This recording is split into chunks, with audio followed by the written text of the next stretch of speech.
Most welcome my student. स्वस्थ हैं आप लोग? मस्त हैं? बढ़िया हैं?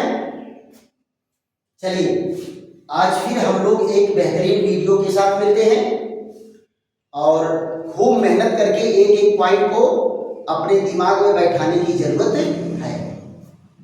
आज का टॉपिक हमारा क्या है? वाष्पीकरण। वाष्पीकरण क्या होता है बेटा? किसी द्रव का भाप के रूप में परिवर्तित होकर वायुमंडल में चला जाना वाष्पीकरण कहलाता है। किसी द्रव के अणुओं का द्रव की सतह को छोड़कर वायुमंडल में चले जाने की प्रक्रिया को क्या कहते हैं? वाष्पन कहते हैं। और पिछले वीडियो में मैं आपसे चर्चा किया था कि वाष्पन प्रत्येक ताप पर होता है। अगर द्रव को ठंडा करेंगे तब भी वाष्पन होगा और द्रव को गर्म करेंगे तब भी वाष्पन होगा।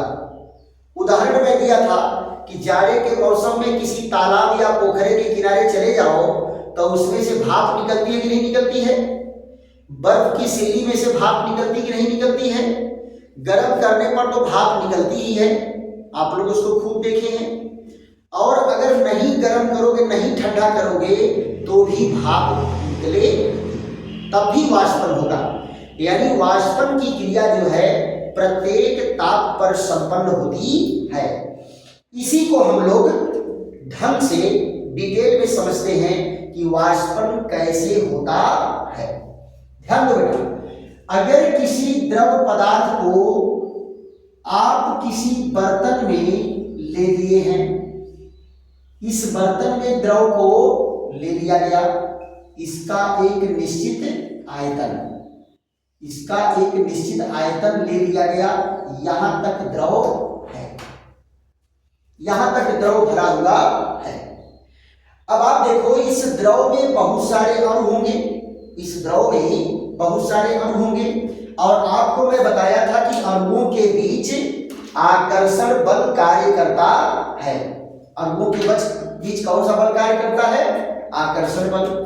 तो अब आप यहां जरा देखो, एक अणु मान लो यहां है बीच में, तो इस अणु पर क्या है? इधर के अणु आकर्षण बल लगाएंगे, इधर के अणु आकर्षण बल लगाएंगे, इधर के अणु आकर्षण बल लगाएंगे, इधर के अणु आकर्षण बल लगाएंगे, सामने के अणु भी आकर्षण बल लगाएंगे और पीछे के अणु भी आकर्षण बल लगाएंगे। चारों दिशाओं से इस अणु पर आकर्षण बल लगेगा, चारों दिशाओं से इस अणु पर आकर्षण बल लगेगा, राइट? अब आप जरा बताओ, ये सभी के सभी क्या है? बराबर आकर्षण बल लगा रहे हैं, तो इसका आकर्षण बल इसके द्वारा उदासीन हो गया, इसका आकर्षण बल इसके द्वारा उदासीन हो गया। जो सामने के अणु आकर्षण बल लगा रहे हैं पीछे के अणुओं के द्वारा उदासीन हो गया।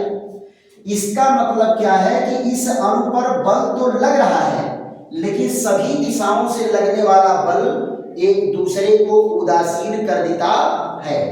यानी इस अणु पर कोई परिणामी आकर्षण बल लगने वाला नहीं है, कोई परिणामी आकर्षण या प्रतिकर्षण बल लगने वाला नहीं है।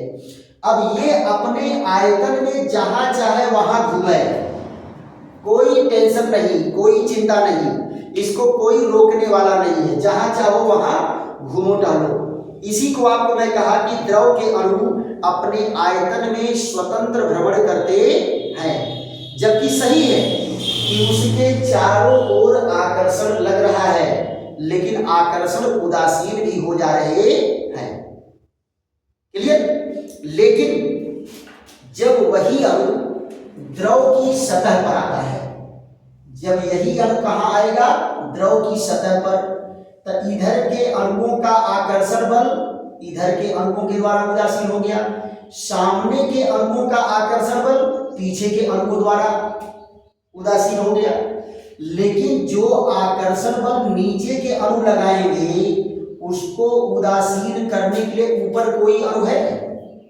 ऊपर तो कोई अणु नहीं है, तो नीचे के अणु क्या करेंगे?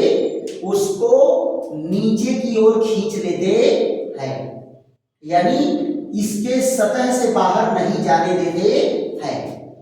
जब तक वो अपने आयतन में भ्रमण कर रहा था नो प्रॉब्लम, लेकिन जैसे ही वह सतह को छोड़ करके बाहर जाने का प्रयास करेगा, नीचे के अणु उसे अपनी ओर खींच लेंगे, उसको बाहर जाने नहीं देंगे। इसीलिए द्रव का आयतन निश्चित बना रहता है।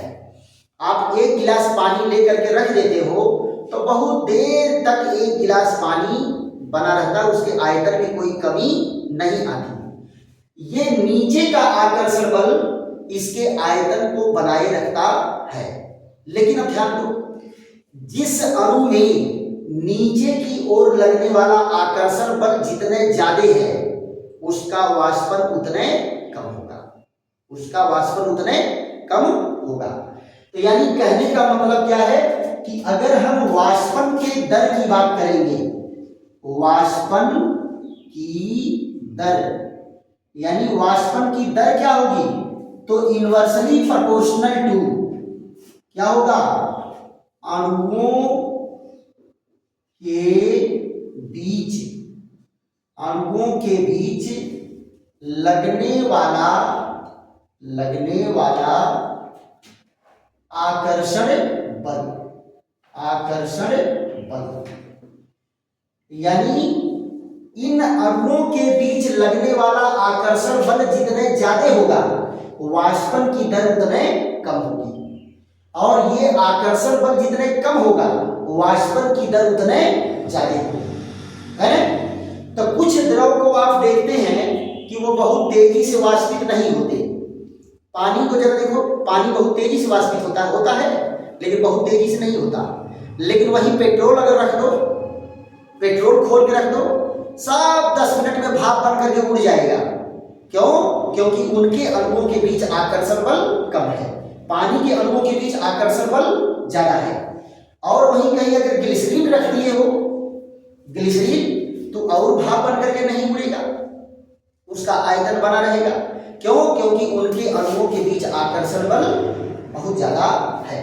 तो जिन अणुओं के बीच आकर्षण बल ज्यादा होगा, अधिक होगा, उसकी वाष्पन की दर कम होगी। जिनके अणुओं के बीच आकर्षण बल कम होगा, उसकी वाष्पन की दर ज्यादा होगी।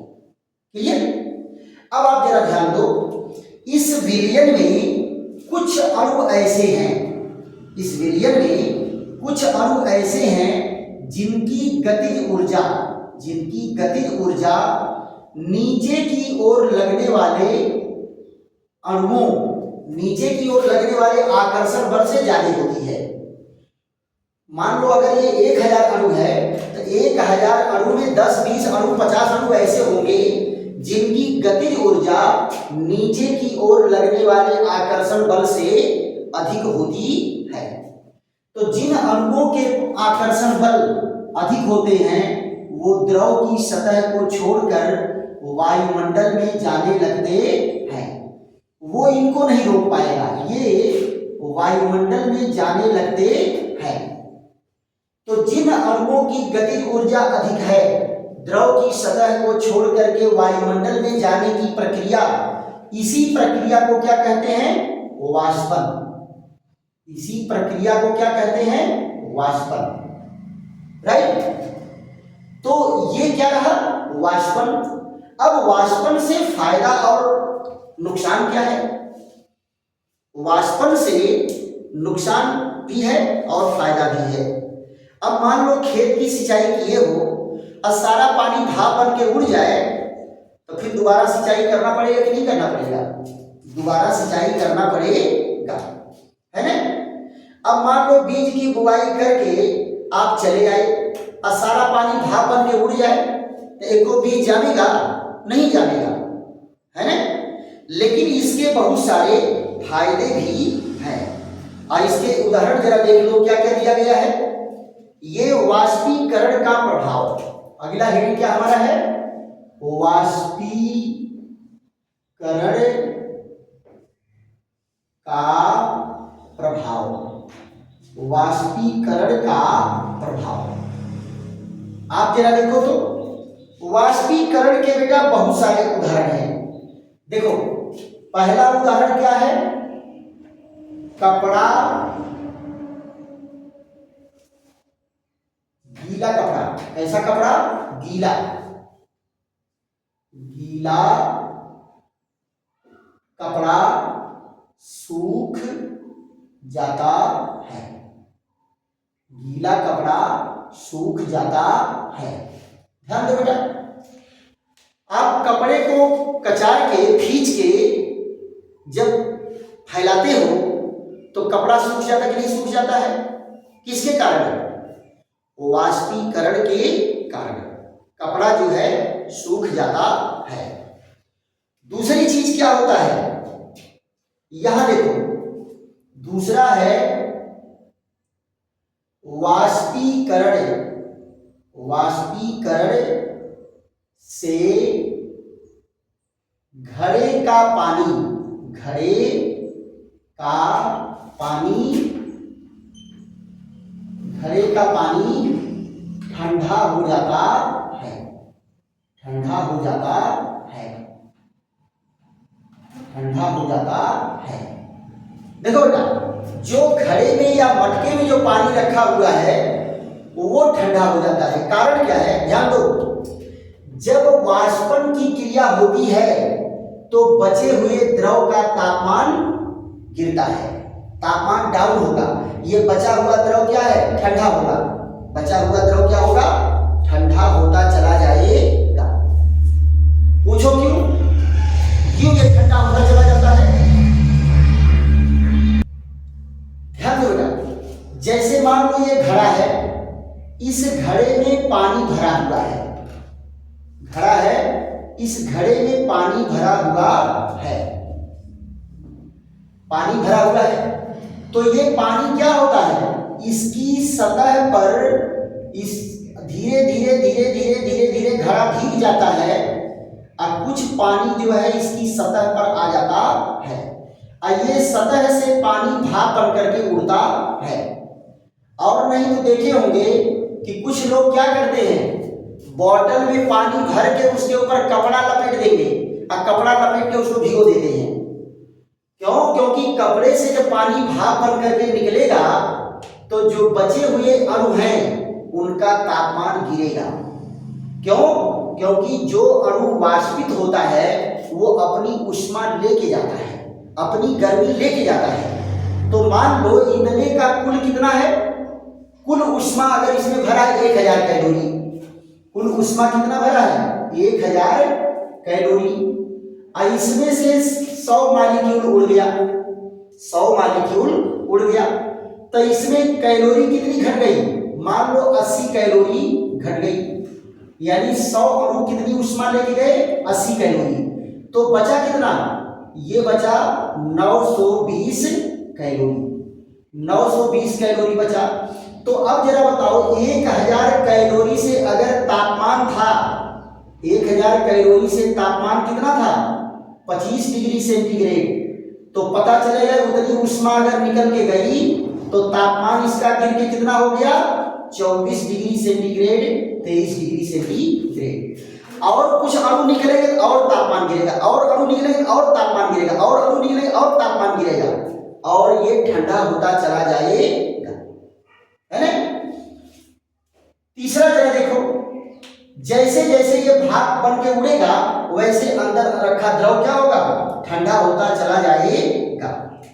तीसरा पॉइंट जरा देख लो, हथेली पर पेट्रोल या स्पिरिट, पेट्रोल या स्पिरिट गिराने पर ठंड का अनुभव होता है। ठंड का अनुभव होता है।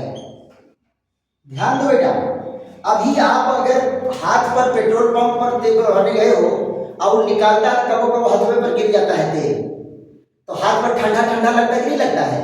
उसका भी कारण यही है, जब अणु तेजी से भाप बन करके उड़ेंगे तो बचे हुए अणुओं की कैलोरी ऊर्जा क्या होगी? घट जाएगी। अब कैलोरी ऊर्जा घटेगी तो तापमान गिरेगा, और जब तापमान गिरेगा तो आपको ठंडा महसूस होगा। अल्कोहल की बूंद भी अगर गिरेगी तो आपको ठंडा महसूस होगा। क्लियर?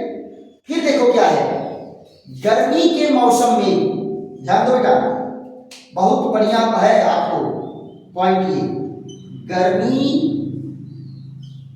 के मौसम में सूती कपड़े, गर्मी के मौसम में सूती कपड़े ठंड का अनुभव कराते हैं, ठंड का अनुभव कराते हैं, ठंड का अनुभव कराते हैं। देखो बेटा, अगर गर्मी के मौसम में आप सूती कपड़े पहने हुए हो तब पसीना होगा तो सूती कपड़ा भीग जाएगा, और जब भीग जाएगा तो उसकी सतह से पानी भाप बन करके उड़ेगा, और जितने पानी भाप बन के उड़ेगा उतने आपको ठंडा लगेगा, उतने आपको ठंडा लगेगा।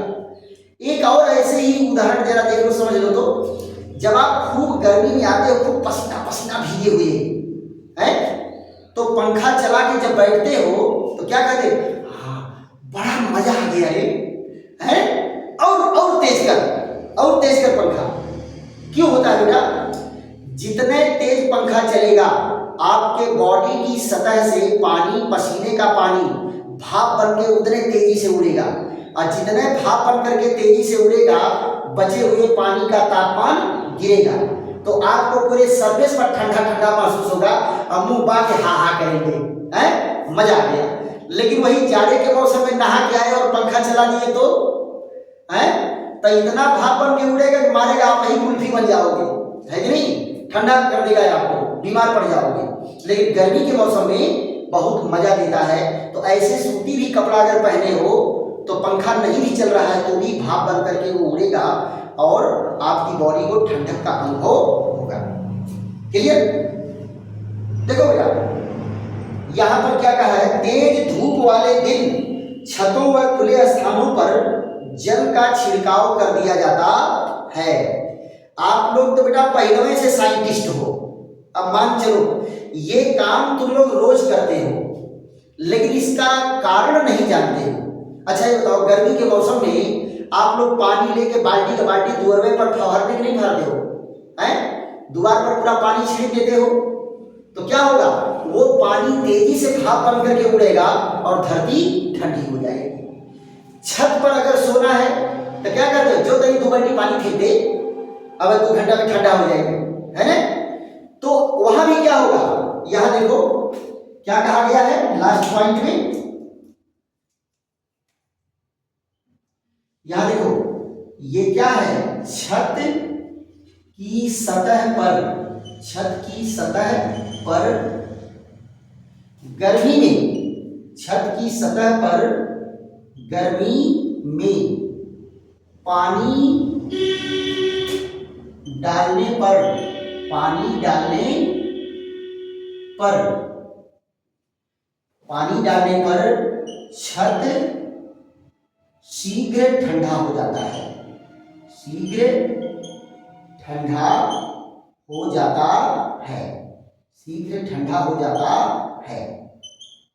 तो बेटा देखो, चाहे गर्मी के मौसम में छत पर पानी डालो, चाहे अपने दरवाजे पर पानी डालो, दोनों एक ही काम करेगा कि वो पानी तेजी से भाप बन करके उड़ेगा और जो सरफेस है, जो सतह है, उसको क्या कर देगा, ठंडा कर देगा। तो आज हम लोग क्या पढ़े कि वाष्पन क्या है और हमारे दैनिक जीवन में वाष्पन से क्या लाभ मिलता है, कहां कहां हम वाष्पन से लाभ लेते हैं। और देखो बेटा, एक चीज आपको मैं बताया कि जिन अणुओं का वाष्पन होता है वो अपनी ऊर्जा लेकर के जाते हैं, और जब अपनी ऊर्जा लेकर के जाएंगे तो बचे हुए अणुओं की ऊर्जा डाउन हो जाती है, ऊर्जा घट जाती है, और जब ऊर्जा घटेगी तो उसका तापमान घटेगा, और तापमान घटेगा तो वो धीरे धीरे सतह ठंडी होती चली जाती है। तो इसको जो है अगर समझ में आ रहा है तो खूब ढंग से इसको 2 बार 3 बार देखिए, 2 बार 3 बार पढ़िए, और उसके बाद नोट बनाइए और लाइक करिए, शेयर करिए, सब्सक्राइब करिए और कमेंट भी करिए। थैंक यू, धन्यवाद।